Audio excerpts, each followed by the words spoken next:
A good top 10 writing tips. So, number one with your writing is allow your characters to create the story for you. See, a lot of the time, as human beings, we do a little too much over planning when we're writing a novel or a manga or a comic book or that screenplay that you want to write or that short story. Everybody's trying to plot everything out, plot all the characters out, have all these different settings, have all these different characters and locations. But here's the thing. Sometimes it's good to freestyle your story and allow your characters to feel alive and allow them to just do things based on the situations that they are put in the story. So you don't want to always be like, studying and being like, okay, so this character is going to do this character is going to do that, this character is going to do this. Sometimes you have to allow your story to be freestyled, allow your characters to feel like they're actually real. You know what I'm saying? Allow them to have their own personalities, their own reasoning for doing things, their own passions and personality and their own emotions, and allow them all to respond in different ways when they're going through different situations in the story. Don't just have it to where you're always constantly trying to force their personality. This is a big thing people do, where they try to force their characters' personalities by basically not allowing their characters to breathe and live. It's like, for example, they might have a character who is the edgy, cool character, but instead of allowing us to see that throughout your writing, while you're just naturally writing and freestyling, people will try to make a list, try to make a plot, and try to make him have a certain style of how he does stuff, and instead of showing us, they tell us the stuff. So it's like, oh yes, the character is standing on top of a rock and not speaking and looking up at the moon. It's just like, okay, that's cool, but allow it to breathe. You know what I'm saying? Allow the character to actually feel like the character is more unique than just the typing that you give your character, if that makes sense.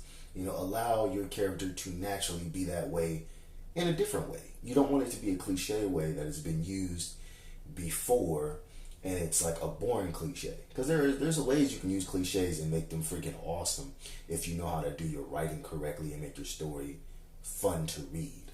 For example, there is stuff like the whole parallel universe thing, where you'll have a character and we meet the parallel universe version of that character, or we meet the past version of that character, and the future version is helping the past version fight some evil person in the future. It's stuff like that. There's a way to do that where it's not boring. I think the best example of it being fun and being entertaining could be Rick and Morty. How they use the characters is every Rick and every Morty has their own different kind of personality. Some of them are evil, some of them are good, some of them are teachers, some of them are black, some of them are white, some of them are lizards, some of them are fat, some of them are skinny, some of them are cops. We've seen that in the Citadel of Ricks. Some of them have certain different types of hairstyles. Some work in factories. Some wear different clothes than other ones. Some have shorter hair. Some are older. Some are younger. It's just using the trope, but using it in a way to where it's fun and enjoyable to watch. You don't want it to be basic and boring.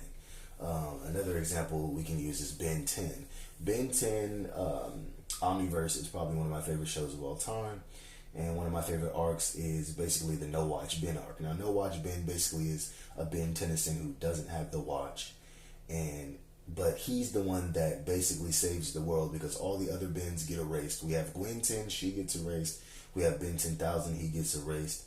We have all the evil ones, they get erased. Even Eon, who's secretly a Ben, gets erased, right? So Ben Prime gives his watch to No Watch Ben, and No Watch Ben is with Paradox, and basically they pretty much kind of go through a soft reset of how Ben originally got his watch by going into the past and helping Ben get his watch. And No Watch Ben fights Vilgax, and it's a very nice little arc. The reason why it's so entertaining is because, of course, just like Rick and Morty, all the different Bens have their own different personalities. And they're all very different. Like Gwen 10 is a Gwen. She's a Gwen with a watch. We have, I forgot his name, Ben, what is it? Ben 20, what is it, like Ben 26? There's one Ben on there where he's basically inspired by like Justin Bieber, and he has like a blue watch, and all his aliens are blue. He's pretty cool. I can't remember his name though. I think it was like Ben 26, something like that. But he was a very fun Ben character because even him and Ben Prime kind of hang out a little bit in a couple of episodes. Honestly, this is one of the shows that got treated like trash, even though it was a really excellent show, very entertaining show. But that's just tip one, is to allow your creative juices to flow and be able to freestyle and allow your characters to breathe, to be able to have their own character moments that help them become unique, right? And that is something that's very similar to what Stephen King says. It's like kind of let the story write itself. Then you have number two is real geniuses steal. Okay, an example of this is Quentin Tarantino. Quentin Tarantino steals from every single movie in history to create his movies. There is nothing wrong with that when the movie is its own thing. It's crazy. He uses a lot of references, but he makes a fresh story out of it. And another example of this can be Oda from One Piece. Oda from One Piece takes inspiration from literally everything. He takes inspiration from the real world and real world places, and he mixes them with very whimsical, fantastical, magical, childlike places. So that's another thing too when it comes to inspiration. And then Oda even takes inspiration from like Terminator. Like there's a character called Kuma. Kuma is literally all the different Kumas are Terminators. They're called Pacivistas, but they're Terminators. There's inspiration from Candyland, which is Whole Cake Island. You have inspiration from Hansel and Gretel, which is Big Mom. We have inspiration from The Boy Who Cried Wolf and Pinocchio, which is Usopp, which is pretty crazy. That mix was amazing. We have Zoro, who's inspired by the swordsman Zoro. I mean, it's pretty obvious. It's literally one and one. They're both swordsmen. He even kind of slightly looks like him when he has his do-rag on. The other Zoro also has a do-rag. It's pretty cool. He put his own spin on Zoro. And that's just small stuff, but Oda wears inspiration on his sleeve, and so does Quentin Tarantino. There's nothing wrong with you literally stealing from everything you like and making something new out of what you stole. Because, for example, One Piece has inspiration from different places, but it doesn't feel like Oda just stole stuff from different places because he puts his own little spin on them. He even has characters that are based on real people. A lot of the characters, there's actually a list where it shows all the characters and their designs and how they're inspired by real people. Same thing with Quentin Tarantino. He does a lot of that stuff where he gets characters who are inspired by other characters. An example of this would be Django is inspired by the white Django from the old movies, like the old spaghetti westerns, stuff like that. And you got Jackie Brown, who's inspired by Foxy Brown or Coffee, whichever one, from the old school blaxploitation movies back in the 70s. So there's nothing wrong with literally stealing. You can literally steal stuff as long as it's not the exact same one-on-one copy. Like, for example, if you have your own Terminators, you can't call them Terminators, and you can't have them be buff and look like Arnold Schwarzenegger. No, you would have to give them an entirely different name. Like, they could be Disasters. You can call them Disasters. You can make them all look like different people. There's Terminators that look like different people too, but you can make them look all like different people. You can give them all different powers, stuff like that. And there's another thing is that everybody pretty much steals. I mean, when you look at this, look at this for example. You have Jedis from Star Wars. You have the Green Lantern Corps and the Nova Corps from DC and Marvel, and you have the Galactic Patrol from Dragon Ball Super. They're all low key the same shit. They're all pretty much space cops / space samurais and stuff. It's pretty much all kind of similar to the same thing because they have what is it called? They have levels to it, You have a Jedi, but then you have stuff that's below a Jedi. Green Lanterns are like that too, even though they're just called Green Lanterns. There's the ones that are in charge, and the ones that train the other ones is the Galactic Patrol. It's the same thing. All of these different things have been used multiple times from multiple different sources.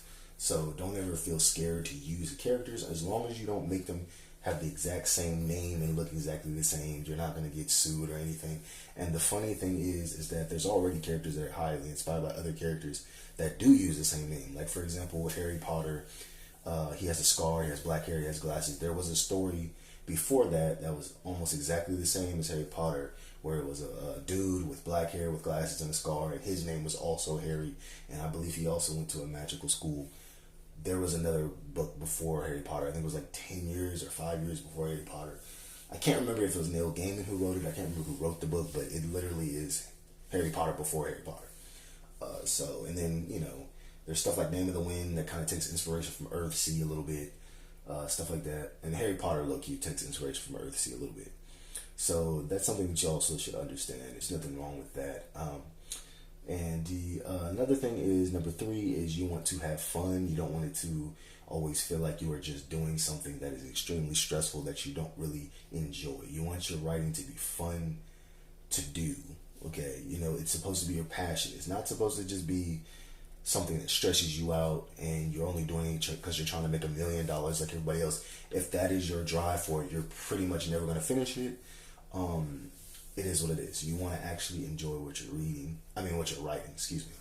And another thing is, I would say number 4 as a tip, don't make your story just a rip off of Lord of the Rings. Make it something interesting. I mean, you could do like Wheel of Time, like Robert Jordan, where he took a little bit of inspiration from Wheel of Time, from Lord of the Rings, excuse me, and then made his own, literally his own universe.